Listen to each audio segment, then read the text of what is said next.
Now we are at chapter number 48 and यहाँ पे हमें वापस से ऑसवाल्ड से इंट्रोडक्शन कराया जाता है, जो कि कुछ ना कुछ काम कर रहा होता है और उसको उसका मैनेजर क्यूबा के लिए कुछ एडवर्टाइजिंग का काम दे देता है। एंड जब वो क्यूबा के लिए एडवर्टाइजिंग कर रहा होता है, एक बंदा बड़े गुस्से में आकर उसे पीट देता है एंड बोलता है कि तुम साले नेशनल ट्रेटर्स हो। एंड वहाँ पुलिस वाले आकर भी ऑसवाल्ड को बेमतलब में पुलिस स्टेशन ले जाते हैं और जेल में डाल देते हैं। एंड ऑसवाल्ड समझ नहीं पा रहा होता कि उसे ऐसा करा क्यों गया उसके साथ।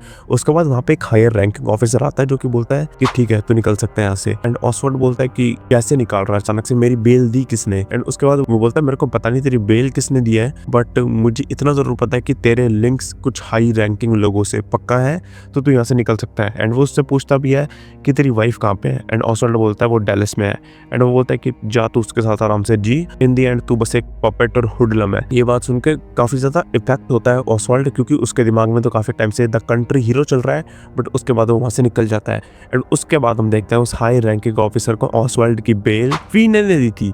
एक्चुअली में अब यहाँ पे काफी ज्यादा चीजें कंफ्यूजिंग हो रही है, क्योंकि फीने तो ऑसवाल्ड के पीछे खुद पड़ा हुआ है, बट इसकी बेल क्यों दे रहा है। एंड उसके बाद वो बोलता है कि मिस्टर फीने आप ये बताओ तुम FBI से हो या CIA से हो। एंड फीने इसका कोई जवाब नहीं देता। वो बोलता है कि तुम बस इतना ध्यान रखो ऑसवाल्ड सिर्फ एक बेट है, असली बंदा कोई और है। एंड उसके बाद हम ऑसवाल्ड को देखते हैं जो कि काफी ज्यादा गुस्सा हो रखा होता है, काफी ज्यादा रेज में होता है एंड वो चीजों को इधर उधर मार रहा होता है एंड बोलता है कि मैं कोई पपेट नहीं हूँ, मैं हूँ एक कंट्री हीरो। एंड उसके बाद इतने में पीछे से आवाज आती है कि अच्छा तो अभी भी वैसा ही हॉट टेम्पर्ड है। हमें कुछ फुटस्टेप्स दिखाई जाते हैं। देखो अब मुझे यहाँ पे खुद प्रेडिक्शन थी कि ये कुरूसो हो सकता है वापस से ऑसवाल्ड से मिलना है, क्योंकि इंडियन उसी साले ने इसको फंसाया है। तो गैस करो ये कौन है।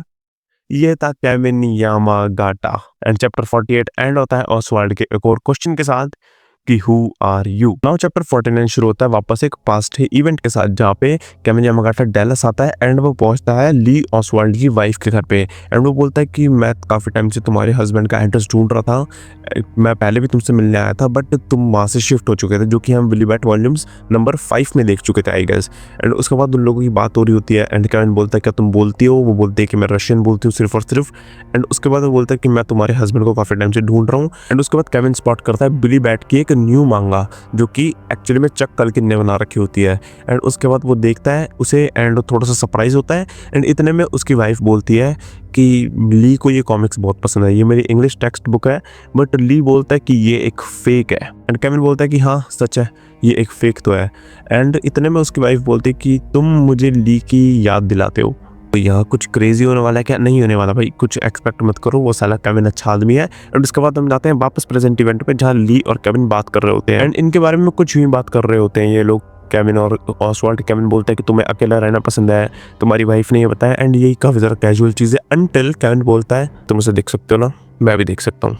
एंड उसके बाद वापस से ऑसवाल्ड वही बोलता है हु आर यू। एंड उसके बाद केविन यामागाटा बोलता है कि I am Kevin Yamagata, original comic book artist of Willybat. And उसके बाद उसका नाम सुनते ही ऑसवाल्ड रोना शुरू कर देता है एंड काफी ज्यादा रोते रोते बोलता है बिली ने मेरे से बोला कि। एंड केविन बोलता है कि क्या बोला बिली ने? बिली ने मेरे से बोला कि क्या मैं इस कंट्री का हीरो बनना चाहता हूँ। एंड अगेन सीन होता है शिफ्ट एंड हम एक पार्टी वगैरह में एक चीज को देखते हैं जहाँ फीने होता है एंड बोलता है हर चीज प्लानिंग के हिसाब से चल रही है। एंड बोलता है हाँ हर चीज प्लानिंग के हिसाब से चल रही है and it is pretty obvious कि केविन के अपीयर होने की बात कर रहे हैं। एंड फीने बोलते हैं कि यार मैं सोच रहा था कि केविन को मारना ना जस्ट एक वेस्ट ऑफ टाइम होने वाला है। उसके बाद हमें वापस से केविन और ऑसवाल्ड की कन्वर्सेशन दिखाई जाती है एंड केविन बोलता है कि बैट मुझे स्टोरी सुनाता था फॉर माय कॉमिक्स एंड यहाँ पे एक रैबिट कैरेक्टर है जो कि बंदूक उठा देता है एंड उस रैबिट का नाम ऑसवाल्ड है।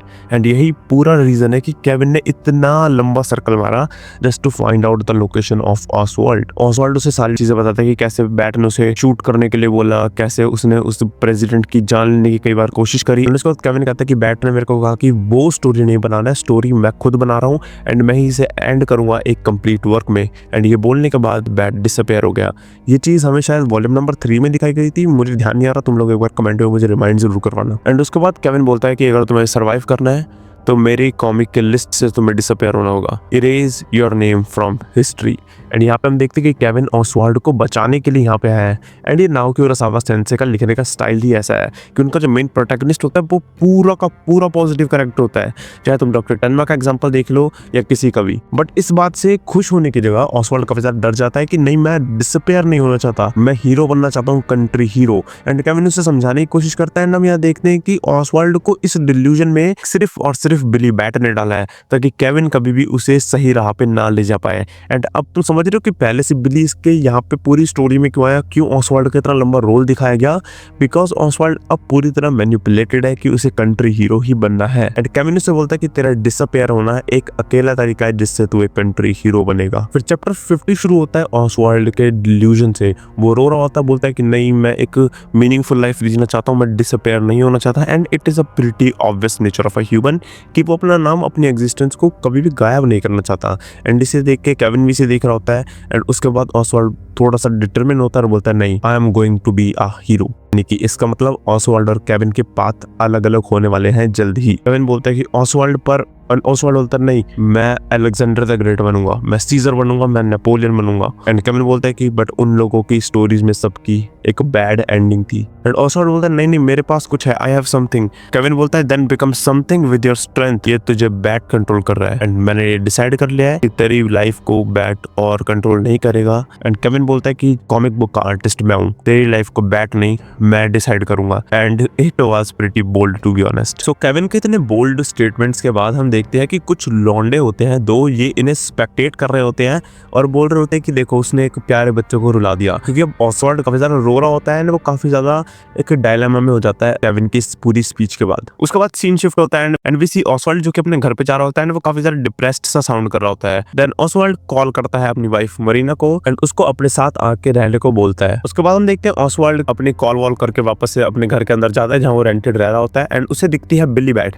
एंड यहाँ पे ध्यान देना कि बिली बैट पुराने वाली है। ऑसवाल्ड उस मांगा को पूरी तरह स्क्वीज करता है, उसको फाड़ता है और फेंक देता है डस्टबिन में और कहता है कि ठीक है, मैं तुम पे और ज्यादा बिलीव नहीं करता। एंड वो उसे कहता है कि ठीक है बैट सायोनारा, यानी कि बाय बाय। एंड इतने में हम देखते हैं कि इस डस्टबिन से निकलता है वापस से अपना बिली बैट। एंड बिली बैट बोलता है कि आई एम सॉरी, मैं तुम्हें अंडर एस्टिमेट कर रहा था अभी तक। ऑसवाल्ड वापस से डर जाता है एंड बिली बोलता है कि भाई सुन तो ले मेरी बात, कुछ सेकंड के लिए तो सुन ले। एंड ऑसवाल्ड को हम देखते हैं कि केविन की बातों का असर ऑसवाल्ड पे काफी ज्यादा हो चुका है एंड वो समझ चुका था कि बिली उसे पूरे टाइम मैनिपुलेट कर रहा था। एंड वो कहता है कि मैं तेरी बात अब नहीं मानने वाला। बट अब बिली बोलता है कि भाई मेरी बात एक बार तो सुन तो ले, तुम जैसे लोग हर बार चीजों का सत्यानाश ही करते हो। बोलता है कि तुम जैसे लोग मैं समझा नहीं। एंड फिर हमें वही पुराने बिली बैट के शुरुआत के वॉल्यूम्स के रेफरेंस मिलने शुरू होते हैं। एंड बिली बैट बताता है उस निंजा कानेबी के बारे में जिसने स्क्रोल को, जिसमें बिली बैट था, उसे ग्राउंड में दफन कर दिया था। एंड अगर तुम्हें बिली बैट को मेरे ख्याल से सेकंड वॉल्यूम याद हो तो उसमें यही कानेबी वाली स्टोरी हमें दिखाई गई थी। एंड इसके बाद ऑसवाल्ड काफी ज्यादा तंग होकर उससे पूछ ही रहे थे कि भाई तू है कौन आखिरी में।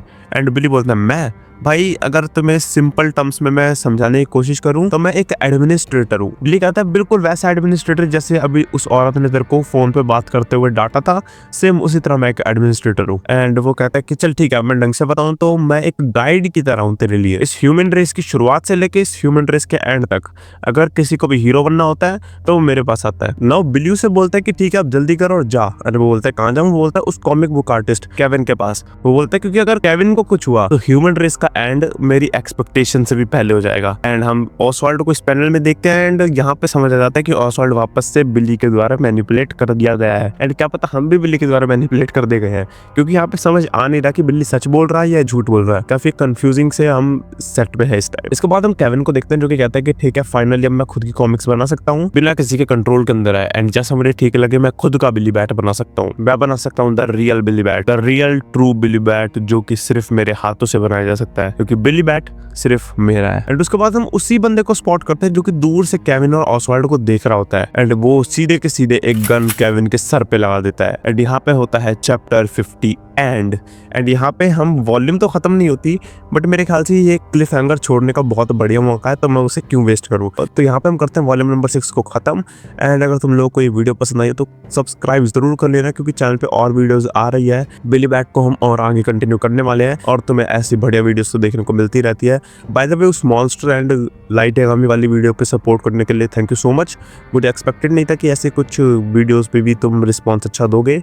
बाय द वे अगर तुमने वो वीडियोस नहीं देखी है तो यहाँ क्लिक करके देख सकते हो। मैं मिलता हूँ तुमसे till the next time and Billy Bat will be continued.